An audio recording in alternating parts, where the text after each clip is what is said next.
Nigerians, this lawyer Kenneth Okonkwo don expose Tinubu.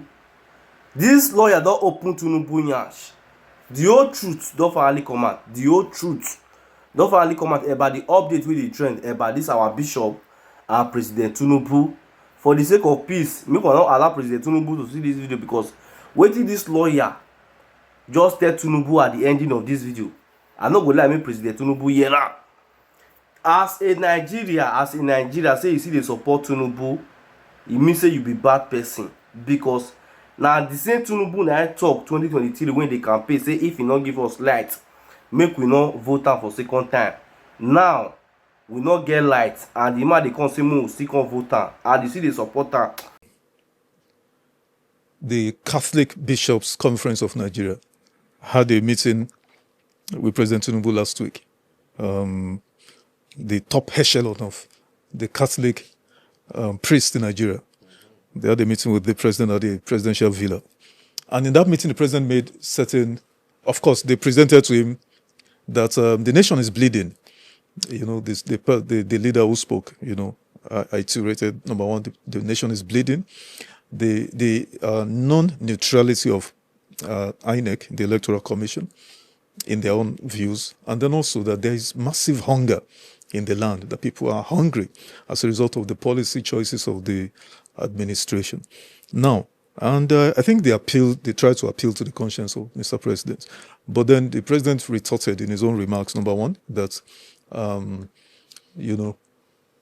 politics, all is fair in politics. That was very shocking to most Nigerians, including myself. Number two, that hunger has been with us even since before he was born, and that in any case, it is the job of the priests, you know, because people are hungry and whatever. They are flock, they are parishioners of the priest, that they should feed them, you know. And then he said he's not going to give you guys in opposition. He's not going to give you any red carpets. That you guys are going to wrestle each other, you know, to the ground and all of those. How do you respond to this? That this was the president of Nigeria, a sort of father of the nation, saying this. How do you respond? I'm sure you must have been aware that Cardinal Onayekon is a man with classical intelligence. A man who, in his secondary school level, became the best student in the whole northern region. And I heard that Ahmadu Bello came with a delegation to him, sent a delegation to him to give him scholarship for making them proud, and he chose to be a priest. So what do you expect when you have an interaction between a genius and a mediocre? You have your mediocre president whose certificates are questioned, who has this primitive mentality of accumulation of wealth. And you have the other one, a genius, who has decided he has no business with earthly things. Not married, but being one of the best looking people of his time. No children, because he wants to serve God and humanity. And they went to the president.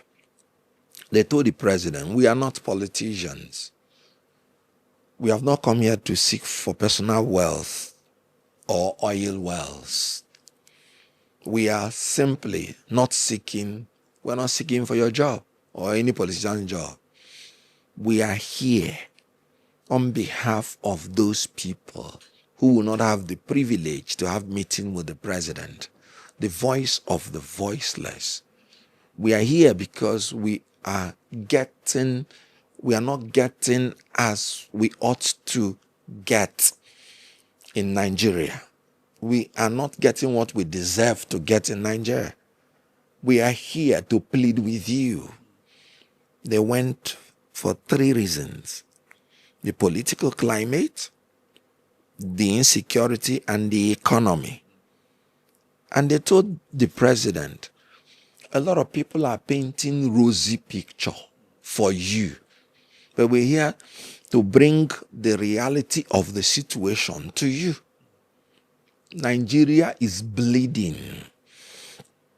And to corroborate this, Every day in Nigeria, people are massacred. As I talk to you, the news I heard this morning was that in Sokoto, terrorists sacked one village and some of them ran into the sea and were drowned because they were hopeless. Villagers. Sokoto. I heard it this morning in the news. It happened on Monday. Because I said insecurity in Tinubu's regime is a daily occurrence. You know what happened in Benue? I saw it in news yesterday. 4 people were killed by armed herders. The same around Nigeria. It was Benue governor earlier that said one time Benue is bleeding. So in terms of insecurity, these men of God are saying what is already there, but for which they believe that the people around the president are painting rosy picture. And you could see that the people around him are really painting rosy picture because they say he did not believe. In the area of economy, they say, Mr. President, our economy is not helping the poor people. And the president, I have not seen such a ridiculous answer. And since he was born, there was hunger. Mr. President, it's not the Nigeria that I live that you're talking about. When I was born, my grandmother in the village begs people to come and eat in her house. Food was so surplus. And I'm talking about my grandmother. I'm not talking about my father. Forget it. That one is that everybody in the street that is poor is being fed. So I don't know the Nigeria he's talking about. But I'm sorry he did not present the facts honestly. And that was what the cardinals were saying. The economy is bringing poverty by World Bank standard. They say 7 million persons are going into poverty every year. And you know, when it comes to multi-dimensional poverty, you're talking about 180 million or thereabout. Everybody is almost poor. Now, they talked about political climate. What did they say? They said they discovered that there is a creeping danger into our democracy, that we're moving into a one-party state. And they asked the president, please, can you please provide level playing field where the rules will be fair to all? This was all they asked. And the president said, practically, in my own opinion, he said no. And that was what the cardinal said. The cardinal said that from what he gathered, the president and his party wants to win by all means. Meaning practically he said no, that he will not provide level playing field. And he said, and they really are deploying all the means to win at all cost. And he warned that if its path is followed, it will lead to difficulties. And then the president actually corroborated when he said, all is fair in politics. Meaning, whether I win or not. And he actually used the word wrestle. Wrestle is to fight. Now, let me tell you the danger in that wrestle. And I'm sorry to say this. I'm trying to see a more civil word, but it's like I can't find the ignorance in that word wrestle. With respect, you only wrestle with your fellow candidates where there is no free and fair election. Democracy is not built for the candidates to wrestle against each other. Democracy is built for the candidates to relate with the electorates, present their programs to the electorate, and the electorate will choose. In some instances, the candidates may not even know each other, may not have met each other. Kamala Harris said she has never met if I remember, that she has never met Donald Trump one-on-one until the day they went for debate. So, there is no basis for wrestling between candidates. You go to the electorate, you provide your programs, convince them, and they vote for you. And an independent body will announce the winners. Simple. So a president coming out to tell you that he will wrestle them to the ground confirms actually what the cardinal is saying. But I have one news for President Tinubu. You're going to wrestle against Nigerian people. And from where I come from, when a man wrestles with the people will certainly defeat him. Nigerian people that you're wrestling with will defeat you in 2027 and then throne a government that will begin to rebuild the country that you have destroyed. So the cardinal came out smelling like roses. I do not even understand the reason for the insult against the Catholic bishops. And let me tell you why I'm taking it personally. I was born into a Catholic home.